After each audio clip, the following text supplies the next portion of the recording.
Então vamos lá, dando continuidade aqui, nós temos aqui a nossa segunda questão, ela já é do Enem de 2018, traz o seguinte enunciado: muitos smartphones e tablets não precisam mais de teclas, uma vez que todos os comandos podem ser dados ao se pressionar a própria tela.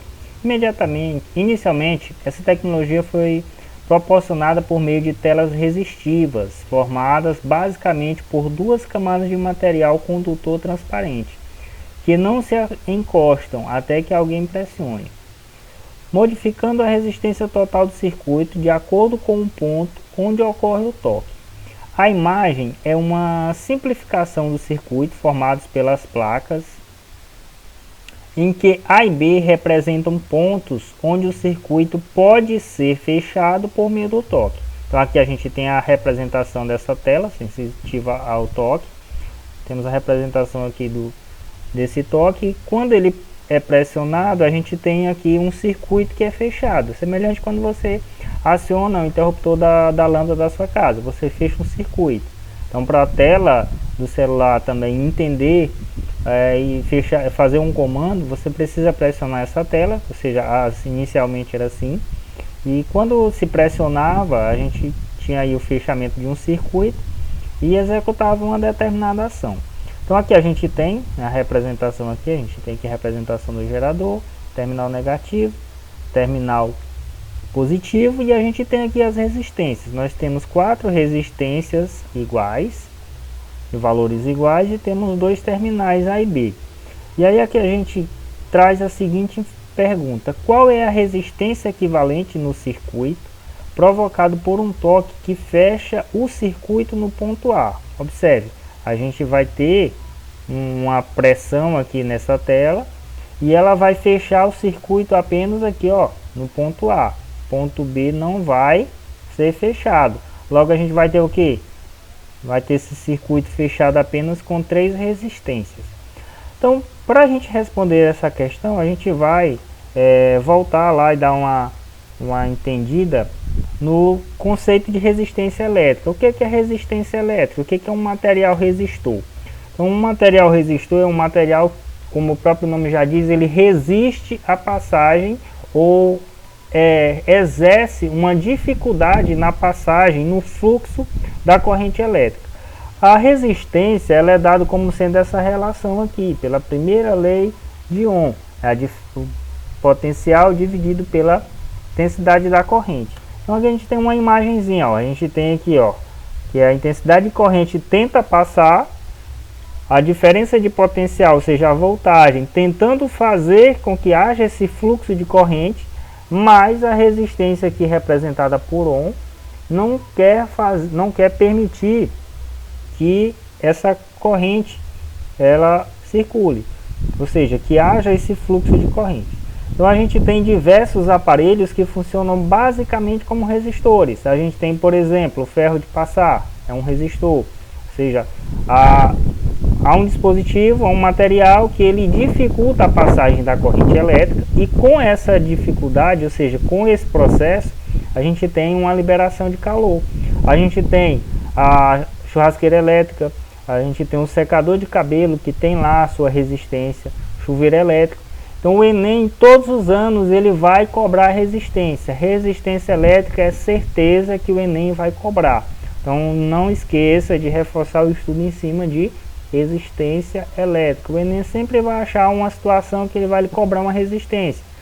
Também porque ela está no nosso dia a dia em todos os locais. A gente tem, está na prancha de cabelo, no secador, está lá na churrasqueira elétrica, está lá no grill, está na sua sanduicheira.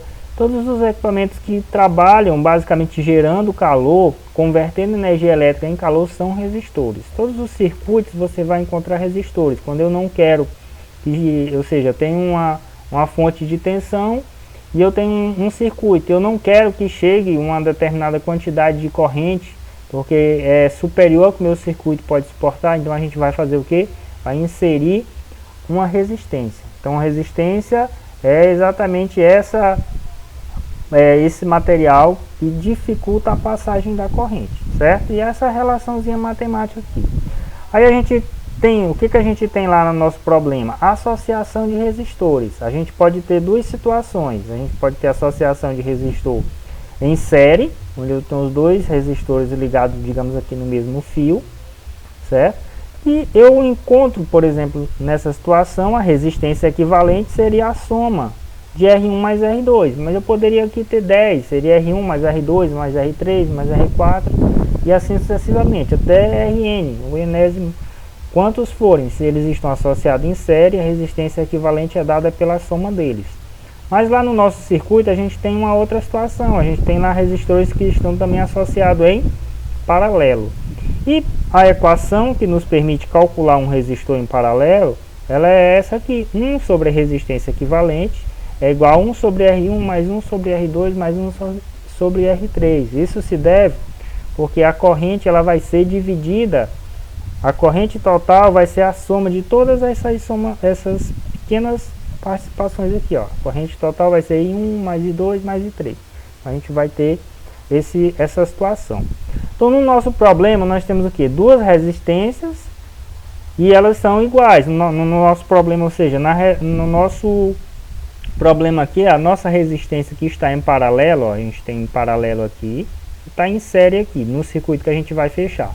Então nessas duas aqui que estão em paralelo, vou apagar aqui,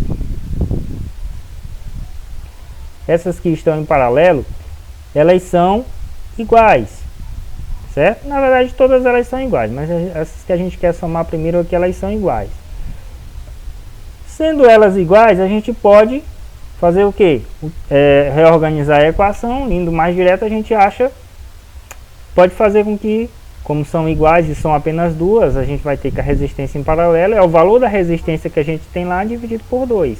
Qual é o valor da resistência? 4. Dividido por 2, a gente vai ter que a resistência em paralelo é 2.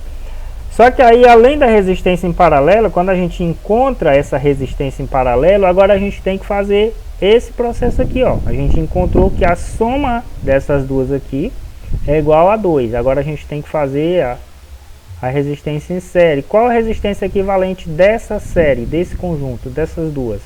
Aí a gente volta aqui, vai dar quanto? Resistência equivalente vai ser uma resistência que eu já tenho calculado aqui em paralelo, mais o meu R, certo? Nesse processo, esse primeiro aqui nós temos em paralelo, aqui nós vamos ter um processo ou seja, uma resistência que vai ser calculada em série, porque as duas agora estarão em série. Quem é a resistência em paralelo? 2. Quem é a minha resistência original lá do circuito? 4. 2 mais 4 igual a 6. Então dá pra gente ver, aparentemente, quando se olha de cara, pensa que pode ser uma questão difícil, mas não é. Você relembrando os conceitos, os cálculos são bem simples. Então, resistência, não esqueçam, ela vai estar sempre no Enem. O Enem vai sempre lhe cobrar algo relacionado à resistência, chuveiro elétrico, antigamente as lâmpadas incandescentes, até mesmo porque eles são os vilões da conta de energia. Os resistores são os vilões da conta de energia. Então o Enem sempre vai cobrar, como ele está sempre preocupado nessa questão da energia, transformação de energia, preocupação aí com o ambiente, preocupação de potencializar, maximizar aí a produção de energia e diminuir esse consumo, ou seja, ter objetos mais eficientes.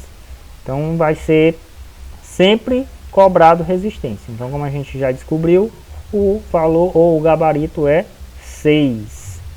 Não vão olhando muito aqui para os nossos cálculos. Hoje a gente está aqui meio que improvisando, mas na próxima vai estar bem melhor. A gente vai dispor de um quadro para fazer os cálculos lá direitinho.